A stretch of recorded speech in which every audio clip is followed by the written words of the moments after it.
Leatherface had cut down the old man in the strange outfit. Maybe now that he was dead, the pretty yellow-haired gum-chewing girl would notice Leatherface. Putting on his fanciest mask, Leatherface found the army camp where the pretty girl could be found most days. He had to cut through a few guards and more than a few of her friends to get to her, but it was worth it. He pulled out the old man's face, which he'd saved for the girl as a present. The girl didn't want the present, and she wasn't being nice. So Leatherface chopped her into tiny pieces for Drayton to use in his chili. He then took off his mask and set to work on the girl's face. If she wasn't going to be his girlfriend, she could be his in other ways.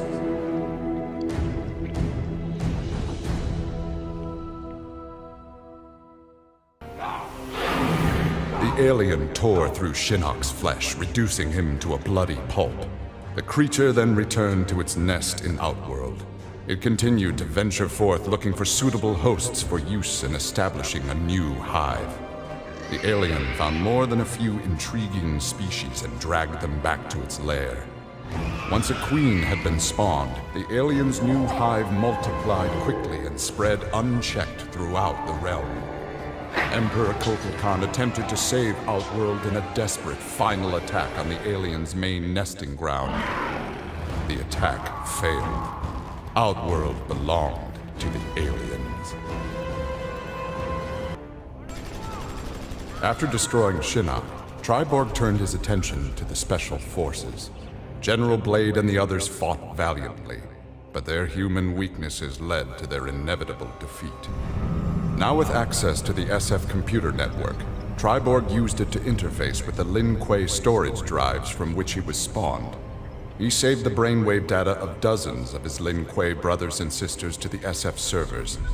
The SF laboratories provided the materials necessary for Triborg to create cybernetic bodies for each one. Soon the downloads were complete. The Cyber Lin Kuei had been reformed. But because Sub-Zero had forever sullied the clan's name, Triborg decided to begin anew. He would henceforth be known as the leader of the deadliest clan in all the realms, the Takunin. Having learned that Outworld was now protected by the Mortal Kombat tournament, Bo Raicho returned to defend his homeworld. He was no friend of Kukulkan, but no realm deserved subjugation. Bo Raicho began training Outworld warriors for the fight to come. With Bo Raicho's fighting skills and leadership, Outworld repelled the Earthrealm aggressors. His former friend Raiden had been denied. This world called Earth produced many worthy opponents, which made for excellent sport. Some possessed a power previously unknown to the Predator's race, sorcery. The Predator sought to harness this new power for use in his conquests. He analyzed a trophy from a recent battle and eventually discovered its secrets. With the power of sorcery, the Predator was unstoppable and decimated whole worlds single-handedly. He had become the apex predator. Like Scorpion, Jason Voorhees was a revenant. A vengeful spirit returned to life. Hundreds had fallen victim to his bloodlust. Liu Kang, now ruler of the Netherrealm, took notice. An immortal killer like Jason would be useful in his plans for conquest. He drew Jason into the Netherrealm and offered him an endless bounty of slaughter in return for his allegiance. Jason's simple reply was to destroy Liu Kang.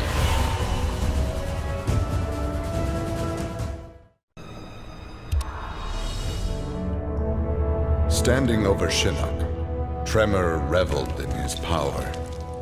Much had changed since the Black Dragon's excursion to the Dream Realm. Kano had sent Tremor's team there to retrieve a psych bomb to be used in Kano's theft of Shinnok's amulet. Exposure to that realm had increased Tremor's power and expanded his mind. He would evolve into an earth elemental, a demigod whose power would rival that of Raiden and Fujin.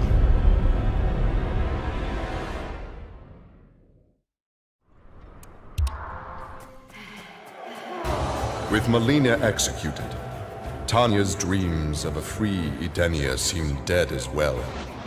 She and the other rebels were fugitives from Kotal Khan's justice. Her fellow Edenian, Rain, had proved a powerful ally and a satisfactory consort, but he had become useless to her. In exchange for leniency, Tanya informed the Khan of Rain's whereabouts. Imprisoned, but alive, Tanya's plotting began anew.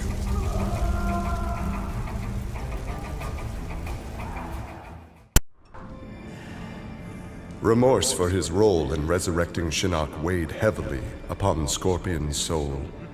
His desire for vengeance had brought Earthrealm to the brink of destruction. Scorpion offered to perform harakiri to atone for his offense. But Raiden suggested a more productive alternative. Instead of death, Raiden sentenced Scorpion to life. He imbued Scorpion with a small portion of the Jinsei's power, linking him to Earthrealm's essence. Scorpion and his Shirai Ryu clan would protect the Jinsei and Earthrealm forever.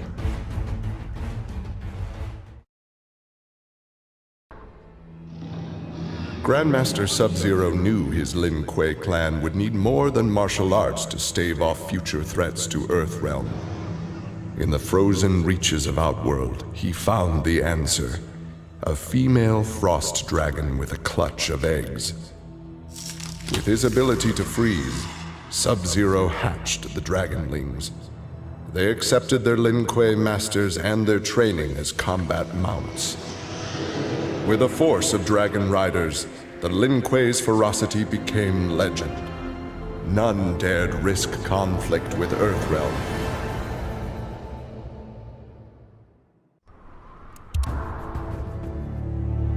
With Shinnok defeated, Takeda and his father set out to find his mother's killer, a member of the Red Dragon clan. Special Forces tech enabled Takeda to locate the clan's base and disguise himself and Kenshi as they infiltrated their ranks. Deep within the mountain stronghold, Takeda discovered an actual dragon, a prisoner of the clan. The creature used its magic to divine the murderer's name, then transport Takeda and Kenshi to a faraway cave. There they discovered a man encased in a stalagmite. The dragon had said this man would also have reason to confront Su Qin's killer. Takeda began to free him.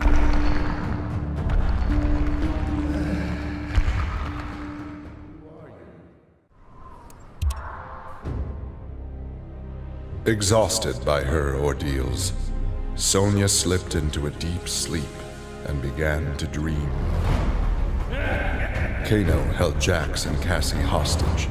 He made Sonya choose who would live and who would die. Seeing no way to free them both, she chose Cassie and screamed as Kano killed Jax before her eyes.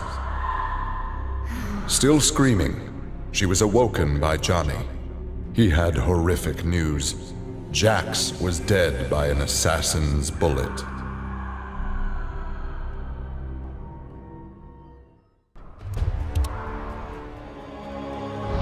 Earthrealm belonged to Shinnok. It became the staging area from which he would finish his war on the Elder Gods, which began eons ago. The Elder Gods had lied to the denizens of the realms. They were not individual beings, but merely parts of a greater collective known as the One Being. Shinnok would merge the realms and awaken him. Whole once more, the One Being devoured the Elder Gods. Shinnok watched with satisfaction. This reality had finally come to an end.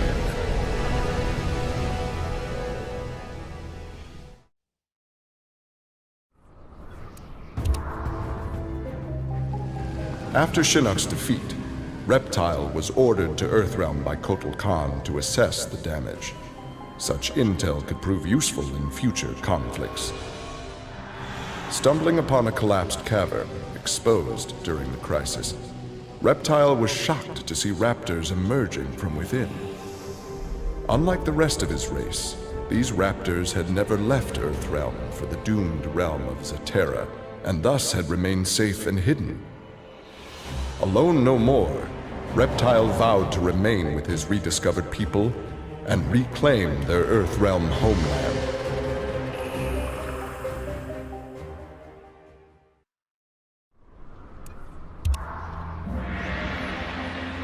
After millennia of fending off Earthrealm's enemies, Raiden began to wonder if defense was the best path to peace.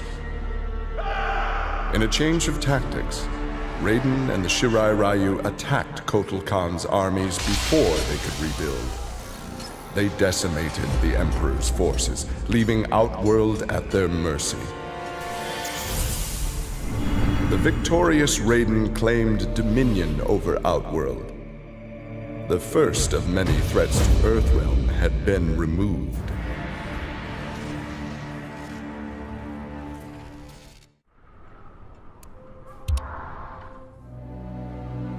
Quan Chi had long been a servant of Shinnok. His role in freeing him from imprisonment had not gone unnoticed by the Elder Gods.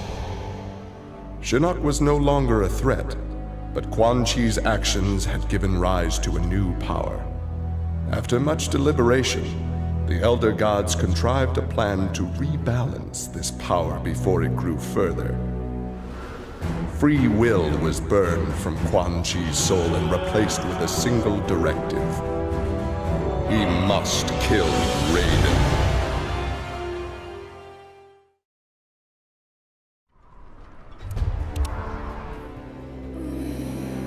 Overcome with exertion, Melina collapsed and felt her soul gliding through the ether.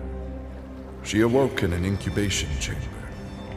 Nearby were countless others, each containing an exact copy of her. Melina found she could read each being's mind and they hers. They quickly realized the benefit of so many fierce warriors sharing one mind. As they plotted revenge on their enemies, the architect of the Melina's awakening laughed quietly.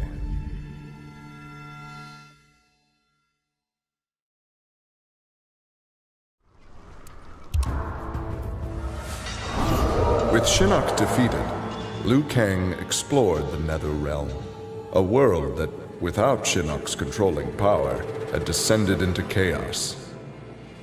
Liu Kang was no sorcerer or elder god, but his fighting skill was more than enough to beat Netherrealm's demons into submission. Liu Kang realized that Netherrealm was his for the taking, and that ruling appealed to him. He would assume Shinnok's throne and ponder the conquering of other realms.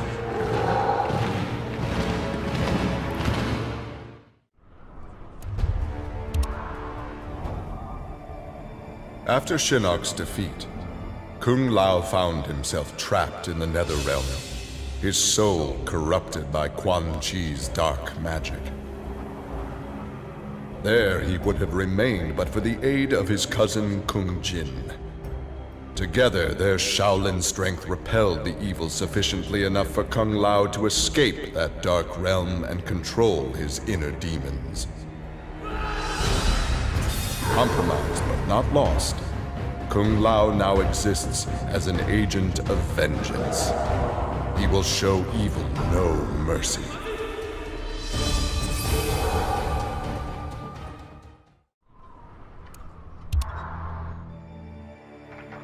For his role in saving Earthrealm, Kung Jin's family created a statue in his likeness for inclusion in Raiden's revered collection.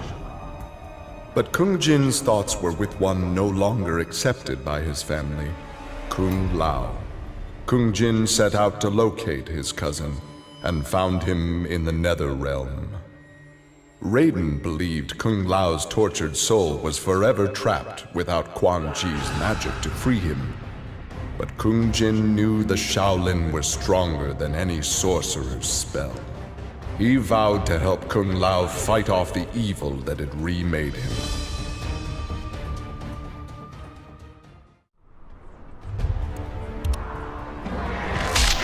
Kotal Khan returned to Outworld determined to rebuild his forces. But Raiden defeated him in a surprise attack and claimed dominion over Outworld. Desperate, the Emperor called upon the Elder Gods to aid in preserving his sovereignty. They granted his request, invoking the most sacred of contests. Now, once every decade, Kotal Khan must enlist his greatest defenders to face Raiden's challengers in mortal combat.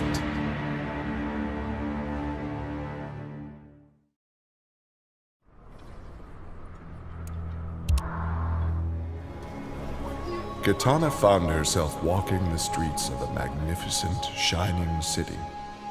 This was Edenia, a realm freed from Outworld, and Kitana was its beautiful queen. This was the timeline unaltered by Raiden. Earthrealm had been destroyed by Shao Kahn, but Kitana had survived Armageddon and united the other realms to destroy him.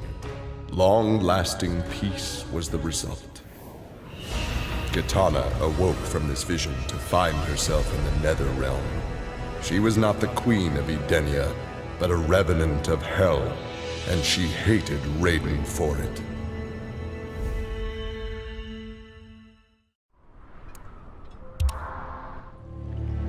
Having defeated Shinnok, Kenshi joined Takeda on his quest to avenge his mother Su Qin's murder.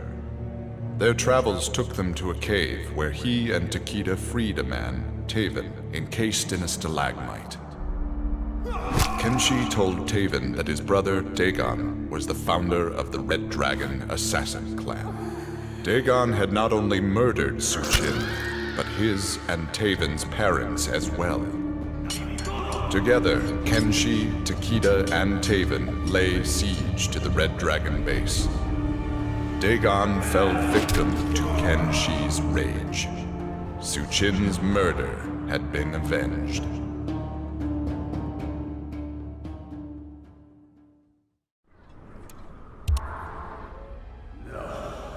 Kano had always been a survivor, but even he would one day succumb to fate. His ideals of ruthless terror would die with him, unless he could pass on his methods to a new generation. Combat, weapons, high-tech sabotage, torture, all would be part of the curriculum. But before his students could learn his techniques, Kano would beat the weakness out of them. They would understand, or die trying. Kano's first pupil? His own son. Class was now in session.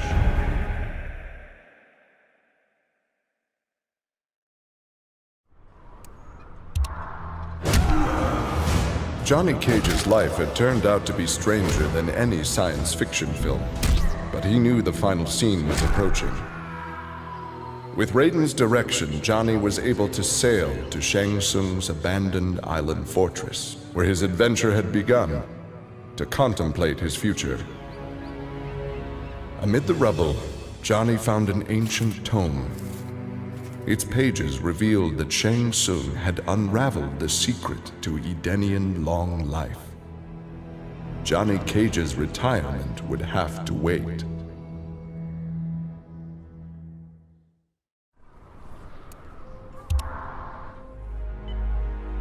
After Shinnok's fall, the hospitalized Johnny Cage asked Jax to fill in as leader of his squad. Jax agreed. It was a chance to spend time with and protect Jackie. Boarding their transport after a routine mission, Jax's greatest fears were realized as the mercenary Aaron Black sprung from the cargo bay and fired on the young heroes. Fortunately for Jackie and company, Jax's quick reflexes and bulletproof arms deflected the assassin's rounds. Jax quickly subdued Black, then slipped into shock as a red stain engulfed his chest.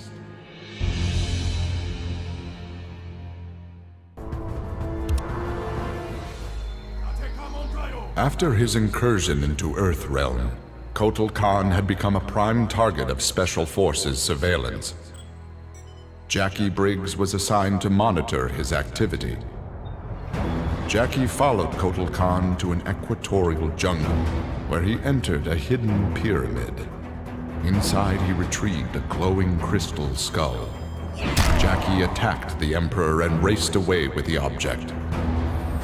Jackie was praised for her work, but couldn't help thinking her interference was what Kotal Khan had wanted all along.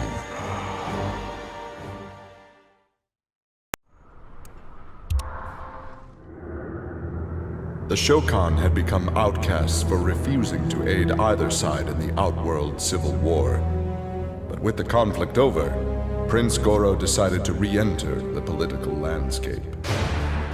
Kotal Khan's armies were weak from years of battle. Melina's rebels were scattered. It was an easy matter for the Shokan to seize control. The newly crowned Emperor Goro had his rivals exterminated. No Ashtek, Kaitin, Edenian, or Tarkatan would usurp his throne.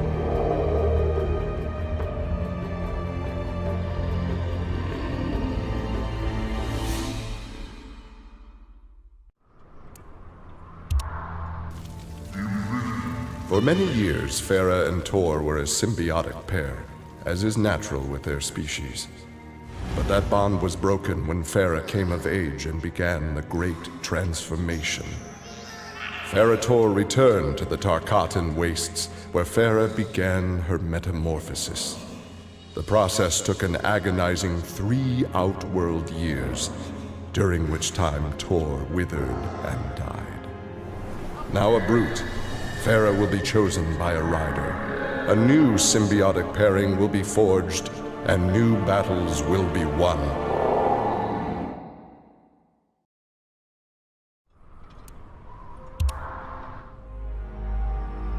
Nearly 150 years ago, Erron Black had been hired by Shang Tsung to assassinate an Earthrealm warrior.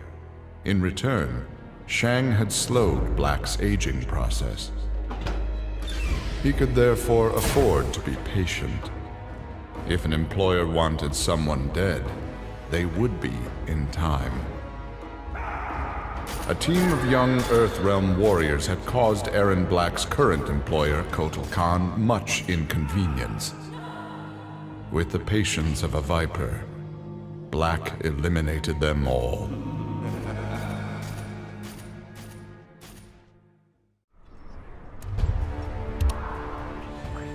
Alone once more, Ermac searched the labyrinthine corridors of Shao Kahn's old fortress, searching for the source of a faint voice calling to him. Suddenly, a wisp of dust brushed his chest, wrenching free one of his many souls. The dust took the form of a man who began to consume soul after soul. As the weakened Ermac stared helplessly, he recognized the mysterious figure. The sorcerer Shang Tsung, returned from death.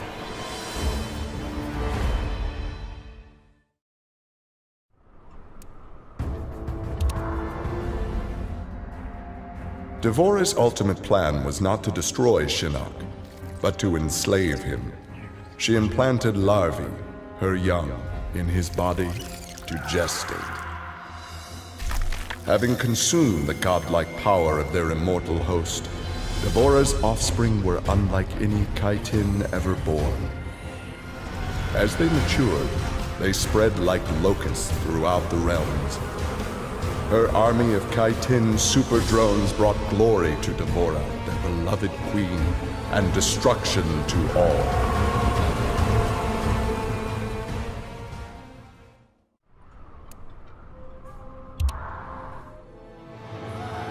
Cassie Cage's impressive victory over Shinnok led Raiden to give her a new important task: hunting down a soul stealer.